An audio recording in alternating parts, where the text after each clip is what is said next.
ప్రభునందు ప్రియమైన దేవుని బిడ్డలారా, యేసు ప్రభు ఈ లోకానికి ఆయన బలి అవ్వటానికి వచ్చాడు. ఆయన సిలువలో బలి అయ్యాడు. ఆయన అర్పించుకున్నాడు. సిలువ బలి ఈ లోకంలో ఎప్పటికీ నిలిచి ఉన్నది. ఆయన బలి అవ్వటం ద్వారా ఆయన పేరు వధింపబడిన గొర్రె పిల్లగా మారింది. ఈ లోకంలో మన పాపముల నిమిత్తం మన పక్షముగా ఆయన తీర్పు తీర్చబడ్డాడు. ప్రభు మన కోసం బలి అయ్యాడు. మరి నీవు దేనికి నీవు కల్పించుకోవాలి? చూడండి, దేవుని వాక్యంలో మనం కూడా కొన్ని మాటలు మనం చదువుతాం. ఎఫెసీ పత్రిక 5:2 ఏం చెప్తున్నాడో మనం చదువుదాం. చూడండి, క్రీస్తు మిమ్ములను ప్రేమించి పరిమళ వాసనగా ఉండుటకు మన కొరకు తన్ను తాను దేవునికి అర్పణముగాను బలిగాను అప్పగించుకొనెను. క్రీస్తు ఏం చేశాడు? పరిమళ బలి అర్పించాడు. మనల్ని ప్రేమించి బలిగా అర్పించుకున్నాడు. ఆయన మన కోసమే బలి అయ్యాడు.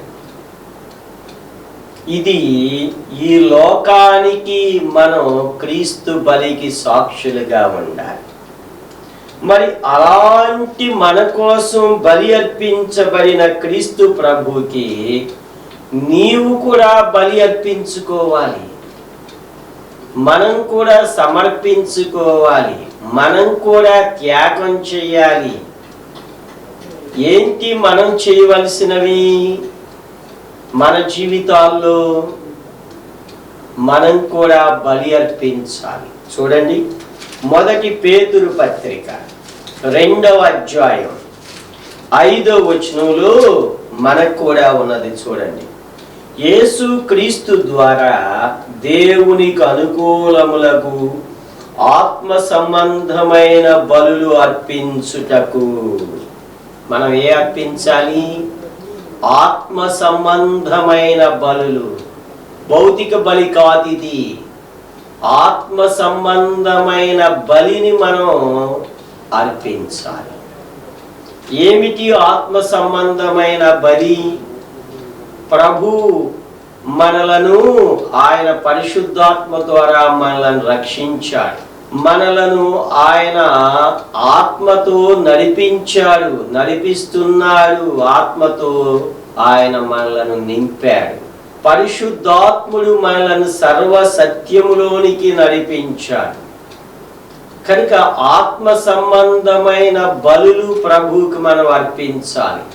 ఆయన మన కోసం బలి అయ్యాడు కనుక ఆత్మ సంబంధమైన బలులు అర్పించటానికి మనం ఎలా ఉండాలన్నారు? ఇక్కడ పరిశుద్ధ యాజకులుగా ఉండునట్లు మీరును సజీవమైన రాళ్ల వలె ఉండి.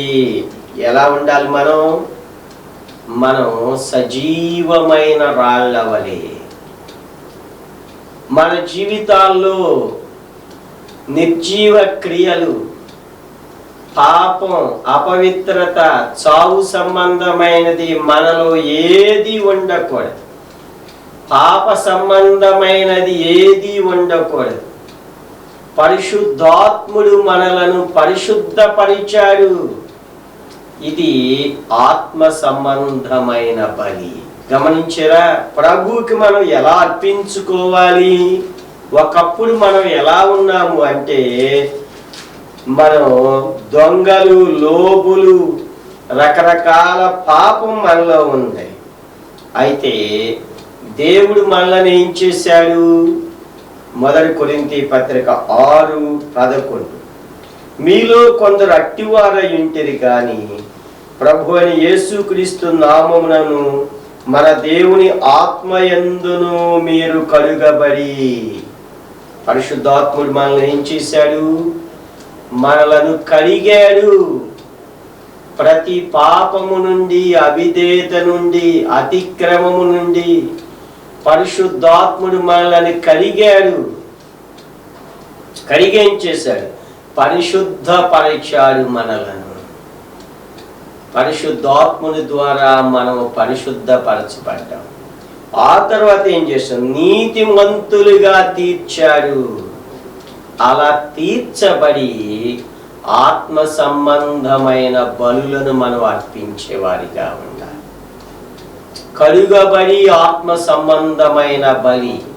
ఆదివారం ఆరాధన అంటే ప్రభు బలలో పాల్గొనటము అంటే ప్రభు కార్చిన పరిశుద్ధ రక్తానికి సాదృశ్యమున పాత్రను తీసుకుంటున్నాము అంటే ప్రభు అర్పించిన దేహానికి సూచనగా ఉన్న రొట్టెను మనం తీసుకుంటున్నాము అంటే అలవాటి ప్రకారం చేసేది కాదు.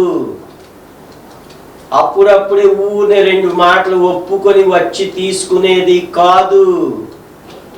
లేకపోతే అందరు తీసుకుంటాను నేను తీసుకోకపోతే ఏమవుతుంది అనేది కానే కాదు. ఆత్మ సంబంధమైన బలి అనగా పరిశుద్ధాత్ముడు మనలను నూతన స్వభావాన్ని కలుగచేశాడు. పరిశుద్ధాత్ముడు మనల్ని కడిగాడు, మనలను పరిశుద్ధులుగా తీర్చాడు, నీతిమంతులుగా తీర్చాడు. ఆ నీతిమంతులుగా పరిశుద్ధులుగా కడిగిన వారిగా ఉండి ప్రభు సన్నిధిలో మనం ఆయనకు బలి అర్పించాలి. ఇది ఆత్మ సంబంధమైన బలులు, ఆత్మ సంబంధమైన ఆరాధన. ఇది ఆత్మతో సత్యముతో ఆరాధన అంటే ఇది.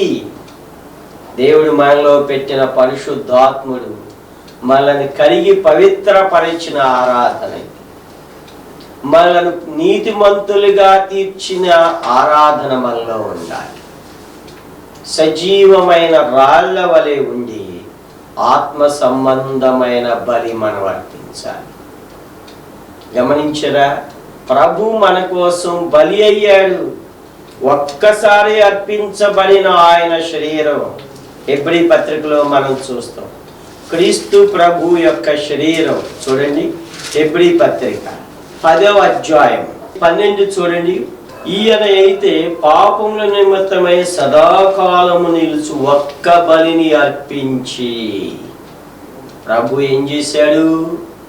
ఆయన ఒకే ఒక్క బలి అర్పించాడు.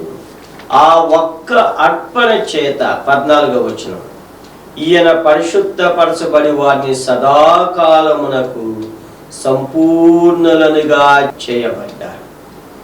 10వ వచనంలో కూడా హెబ్రీ 10:10 యేసుక్రీస్తు యొక్క శరీరము ఒక్కసారి అర్పించబడుట చేత, క్రీస్తు ప్రభు యొక్క బలి ఒక్కసారి అర్పించబడుట చేత ఆ చిత్తమును బట్టి మనము పరిశుద్ధపరచబడి ఉన్నాం. ఆయన శరీరం అర్పించడం ద్వారా మనల్ని పరిశుద్ధపరచబడ్డాం. ఆయన పరిశుద్ధ రక్తం మన కోసం అర్పించబడటం ద్వారా మనం పరిశుద్ధపరచబడ్డాం. అలా పరిశుద్ధపరచబడిన వారముగా ఆత్మ సంబంధమైన బలి మనం అర్పించాలి. దేవుడు మనల్ని పరిశుద్ధులనుగా తీర్చాడు. నేటి కాలంలో ప్రభు బలను సమీపించటం అంటే యోగ్యులుగా మనం ఉండాలి, అయోగ్యులుగా ఉండకూడదు. అంతేకాదు, ప్రభు ఈ లోకానికి సిలువ వేయబడి మన కోసం బలి అయ్యాడని ఆయన మరణాన్ని ప్రచురించేవారిగా మనం ఉండాలి. అదే క్రీస్తు ప్రభు యొక్క బలి. ఎడ్ల యొక్కయు, కోడెల యొక్కయు, మేకల యొక్కయు బలి కాదు, క్రీస్తు ప్రభు బలి. ఆయన పాపము లేకుండా, ఎలాంటి దోషము లేకుండా బలి అర్పించబడ్డాడు. మన యొక్క పాపము నుంచి మనల్ని విడిపించాడు. పాపము లేని వాడు మాత్రమే పాపము నుంచి విడిపించగలడు. ఆయన బలి అంత గొప్పది అన్నమాట. గమనించరా? కనుక యేసు ప్రభు యొక్క బలి, సిలువ బలి మనల్ని పరిశుద్ధపరచింది. మనలను నీతిమంతులుగా తీర్చింది. మన జీవితాల్లో నూతన అధ్యాయం, నూతన సృష్టిని, నూతన జీవాన్ని ప్రసాదించింది క్రీస్తు ప్రభు యొక్క పని. ఈ లోకంలో యుగ యుగాలు, రాబోయే యుగములలో కూడా నిలిచి ఉండేది క్రీస్తు ప్రభు బలి మాత్రమే. ఆయన బలి ద్వారా రక్షణ, పాప క్షమాపణ, నిత్య జీవ భాగ్యం వచ్చింది. ఆయన బలి ద్వారానే ఆయన మరలా తీర్పు పొందుటకు ఆయన అధికారాన్ని కలిగి ఉన్నాడు. చూడండి, దేవుని వాక్యాన్ని మనం చదువుతాం. యోహాను సువార్త 5వ అధ్యాయం 22వ వచనం చదువుదాం. చూడండి, తండ్రి ఎవరికి తీర్పు తీర్చాడు గాని తండ్రిని గణపరచునట్లుగా అందరూ కుమారుని గణపరచవలని తీర్పు తీర్చుటకు సర్వాధికారము కుమారునికి అప్పగించి ఉన్నాడు. గమనించరా? మరల 26వ వచనం, తండ్రి ఎలాగూ తనంతట తానే జీవము గలవారై ఉన్నాడు, అలాగే కుమారుడును తనంతట తానే జీవము గలవారై ఉండుటకు కుమారుని అధికారము అనుగ్రహించెను. మరియు ఆయన మనుష్య కుమారుడు గనుక తీర్పు తీర్చుటకు తండ్రి అధికారము అనుగ్రహించెను. గమనించరా? ప్రభు శిలువ బలి అవటం ద్వారా ఈ లోకంలో ఆయన అధికారాన్ని, తీర్పు తీర్చే అధికారాన్ని ఆయన పొంది ఉన్నాడు. మొదటిసారి బలి అవ్వటానికి ప్రభు వచ్చాడు. ఈ లోకంలో సిలువలో బలి అయిపోయాడు. మన పాపములన్నిటినీ ఒక్క బలి చేత సిలువలో ఆయన ప్రాయశ్చిత్తం చేశాడు. ఇక రెండోసారి మరలా రాబోతూ ఉన్నారు. ఇక అక్కడ సిలువ మరణం కాదు, అక్కడ తీర్పు తీర్చడానికి రాబోతున్నాడు. మేఘారూఢుడై వస్తున్నాడు. ఆయన త్వరగా రాబోతూ ఉన్నాడు. మరి ఏం చేస్తాడు ఆయన? ఆయన తీర్పు తీర్చటానికి రాబోతున్నాడు. ప్రభు ఈ లోకంలో సిలువ బలియాగం ఆయనకి తీర్పు తీర్చటానికి తండ్రి అయిన దేవుడు అధికారాన్ని అప్పగించాడు.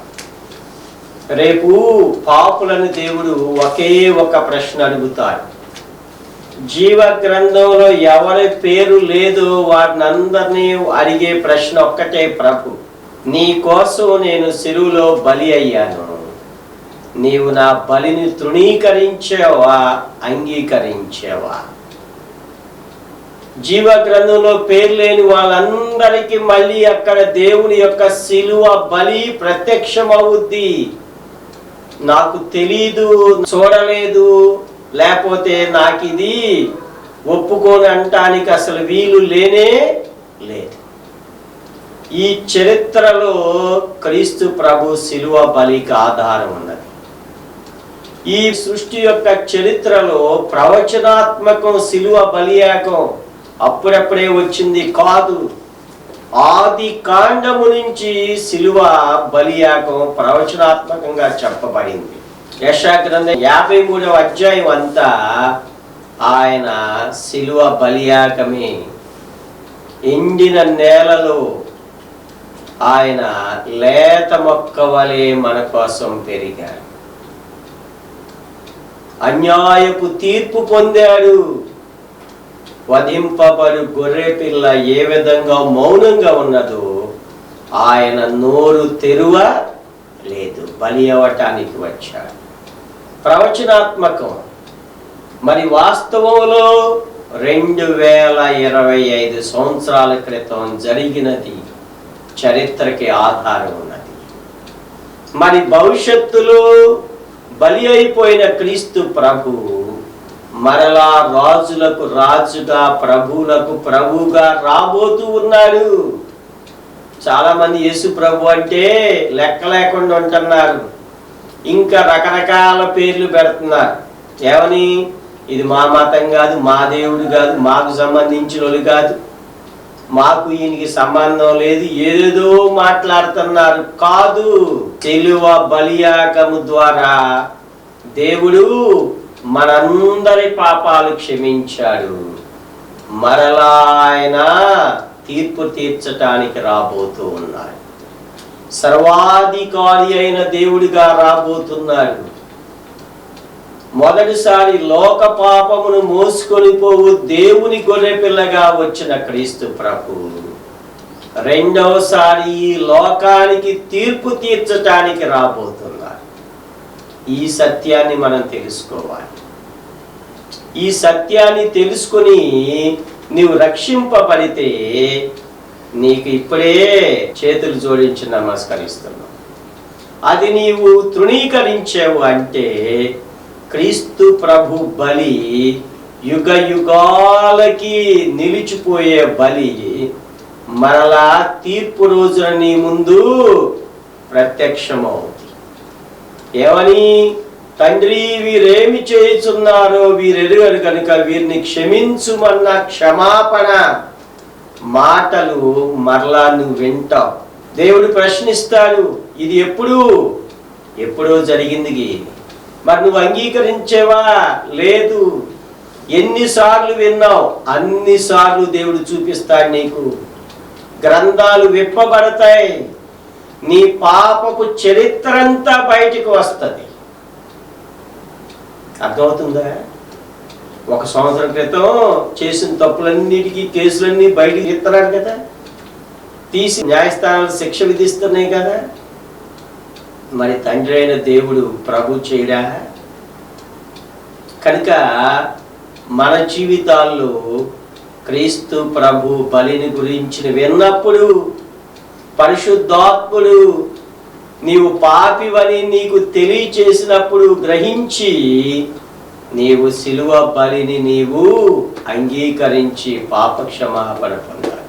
ప్రభువా, సిలువలో కార్చిన పరిశుద్ధ రక్తంలో నన్ను కలిగి పవిత్రపరచు, నీ బిడ్డగా నన్ను చేసుకోనాయనని నువ్వు ప్రభు సన్నిధిలో ప్రార్థన చేసినట్లయితే, నీ హృదయాన్ని విప్పి నోరు విప్పి ప్రార్థన చేస్తే ఇప్పుడే ఆయన బలి ద్వారా రక్షింపబడతాం. ఆయన బలి ద్వారా నీ పాపములన్నీ ప్రాయశ్చిత్తం చేయబడతాయి.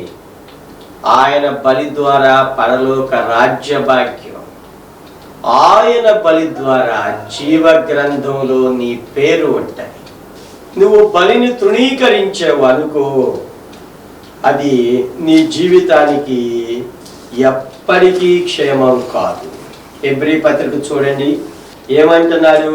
6వ అధ్యాయము చూడండి, 6వ వచనం చూడండి. దేవుని దివ్య వాక్యము రాబో యుగ సంబంధమైన శక్తుల ప్రభావమును అనుభవించిన తరువాత తప్పిపోయిన వారు తమ విషయంలో దేవుని కుమారుని మరలా సిలువ వేయచ్చు. ఇలాంటి వాళ్ళు ఏం చేస్తున్నారు? దేవుడంటే తెలుసు కూడా క్రీస్తు ప్రభుని తృణీకరించి మాకు అనవసరంలే, మాది మాకుంది, మా సంప్రదాయాలు మాకున్నాయి, మా అలవాట్లు మాకున్నాయి, మా పద్ధతులు మాకున్నాయి అనేవాళ్ళు ఏం చేస్తున్నారు? వాళ్ళు తృణీకరించి ప్రభుని సిలువ వేసి ఏం చేస్తున్నారు? బహాటముగా ఆయనను అవమానపరుచున్నారు. కనుక అట్టివారు మారు మనసు పొందు నూతన పరుచుట అసాధ్యము. గమనించారా? కనుక ప్రియమైన వాళ్ళారా, మన జీవితాల్లో క్రీస్తు ప్రభు యొక్క బలిని ఎన్నడూ మనం తృణీకరించకూడదు. అలా తృణీకరించే వరకు తీర్పులో మనం ఉంటాం, అపరాధులుగా మనం ఉంటాం. మన పాపములకు ప్రాయశ్చిత్తం జరగదు. ఆ తరువాత తీర్పు తీర్చబడి నీవు ఎక్కడికి వెళ్ళిపోతావు? నరకానికి వెళ్ళిపోతావు. కనుక ఈ లోకంలో క్రీస్తు ప్రభు యొక్క బలి మన జీవితాలను పాపము నుంచి విడిపించేది, పాపపు శిక్ష నుంచి తప్పించేది. చూడండి, ప్రకటన గ్రంథంలో మనం చూస్తున్నాం. ప్రకటన గ్రంథం 5వ అధ్యాయం 12వ వచనం. వారు వధింపబడిన గొర్రె పిల్ల ఎవరు? క్రీస్తు ప్రభు పేరేంటి? బలి అయిన తర్వాత వధింపబడిన గొర్రె పిల్ల, మన కోసం మన పాపములను సిలువలో ప్రాయశ్చిత్తం చేసిన గొర్రె పిల్ల. 5వ అధ్యాయం చూడండి, ఇక్కడ ఏమన్నారు? మనం దేవుని వాక్యంలో చదువుదాం, చూడండి. 5వ అధ్యాయం 6వ వచనం. మరియు సింహాసనమునకును ఆ 4 జీవులకును పెద్దలకును మధ్యను వధింపబడినట్లుండిన గొర్రె పిల్ల నిలిచియుండుట చూచితిని. ఎవరు? అన్నిటికీ మధ్య సింహాసనమునకు 4 జీవులకు పెద్దలకును మధ్యలో వధింపబడిన గొర్రె పిల్ల ఉన్నది. చాలా మంది సిలువను గూర్చిన వార్త, సిలువ వేయబడటం, పరిశుద్ధ రక్తాన్ని కార్చటం, మరణించటం, సమాధిలో పెట్టటం, దూషించటం, హింసించటం, కొట్టబడటం అంటే అందరూ చాలా తేలిగ్గా తీసుకుంటున్నారు.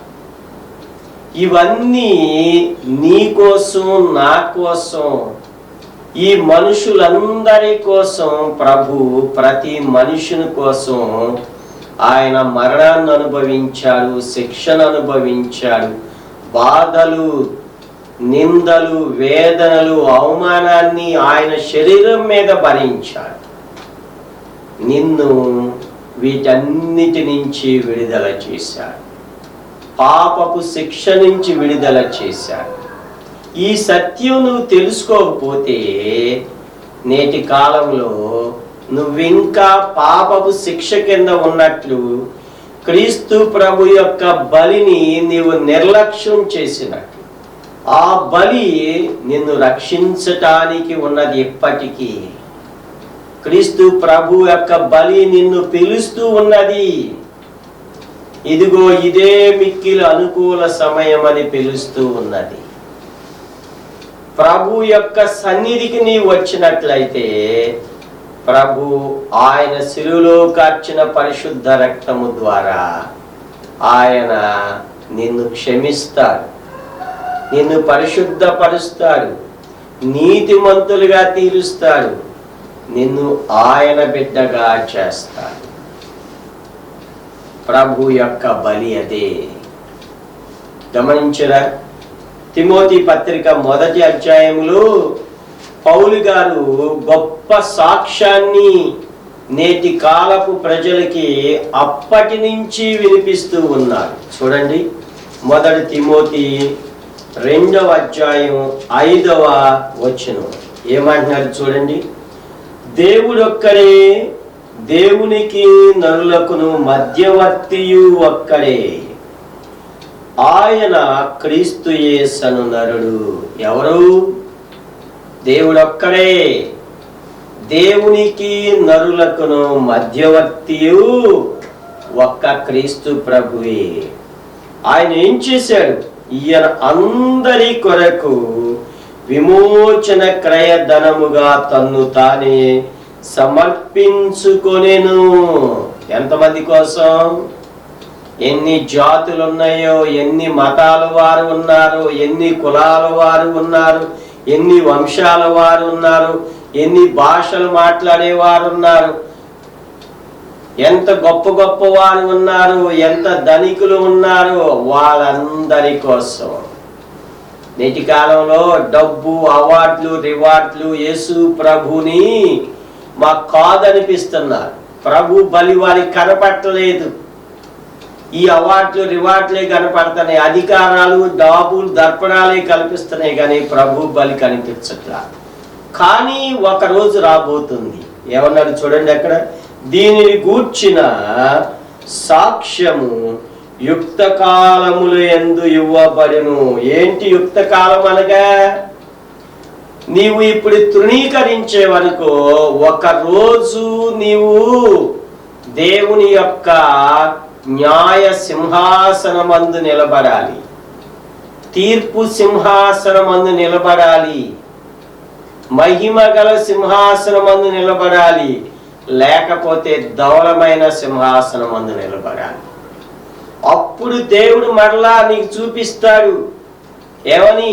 ఇదిగో దైవజనులు టీవీలో ఈ వర్తమానాన్ని అందించారు, నువ్వు విన్నావు, మరి నువ్వు నమ్మేవా, తృణీకరించేవా? ఈ ప్రసంగం అంతా సజీవంగా మరలా వినపడద్ది. ఇక నువ్వు కాదు అంటానికి వీలు లేనే లేదు. దీనిని గూర్చిన సాక్ష్యం యుక్త కాలమందు, అనగా నిన్ను తీర్పు తీర్చేటప్పుడు దేవుడు ప్రతి విషయాన్ని రహస్యమైనదైనా సరే బహిరంగమైన సరే ఆయన తీర్పులోనికి తీసుకొస్తాడు. అప్పుడు నువ్వు కాదు అంటానికి అసలు వీలు లేనే లేదు. కనుక క్రీస్తు ప్రభు బలి ఆయన ఈ లోకంలో మనందరి కోసం సదాకాలము నిలుచు ఒక్క బలి. ఇది చెరగిపోయినది, చరిత్రలో అంతర్ధానం అయ్యేది కాదు. క్రీస్తు ప్రభు బలి ఇప్పటికీ మనల్ని పిలుస్తూనే ఉన్నది, ఇప్పటికీ నీ పాపాన్ని నీకు గుర్తు చేస్తూనే ఉన్నది, ఇప్పటికీ నీ కోసం క్షమాపణ ఉన్నది అని చూపిస్తూనే పిలుస్తూనే ఉన్నది.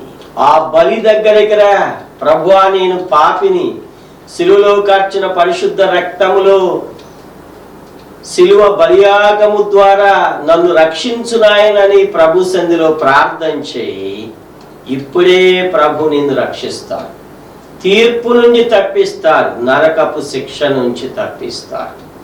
నువ్వు ఎవరివైనా సరే, పెద్దవాడివైనా గొప్పవాడివైనా, ధనికుడివైనా దరిద్రుడివైనా, ఎంత గనుడివైనా సరే, ఏ అధికారివైనా సరే, ఎవరివైనా సరే, దేవుడు నిన్ను పిలిచినప్పుడు, ప్రభు సన్నిధికి నిన్ను ఆహ్వానించినప్పుడు ప్రభు యొక్క బలి ద్వారా రక్షించబడండి, పాపం నుంచి విడిపించబడండి. ప్రభువా నేను పాపిని నాయన, నా కోసం బలి అయ్యావు, నీ పరిశుద్ధ రక్తంలో నన్ను కడిగి పవిత్రపరచు నాయనని ప్రార్థన చేయి. ఇప్పుడే ప్రభు నిన్ను విడిపిస్తాడు, ఆయన బిడ్డలుగా నిన్ను చేస్తాడు, పరలోక రాజ్య భాగ్యం దేవుడు నీకు అనుగ్రహిస్తాడు. అలాంటి ధన్యత ప్రభు నీకు అనుగ్రహించునుగాక. పరిశుద్ధుడా దయగల తండ్రి నాయనా, నీ శిలువ బలి ద్వారా అందరూ రక్షించబడి శిక్ష నుంచి తప్పించబడేటట్టు సహాయం చేయమని మా ప్రభువైన యేసుక్రీస్తు నామములో ప్రార్థించి వేడుచున్నాము తండ్రి. ఆమేన్. దేవుడు మిమ్మల్ని దీవించుగాక.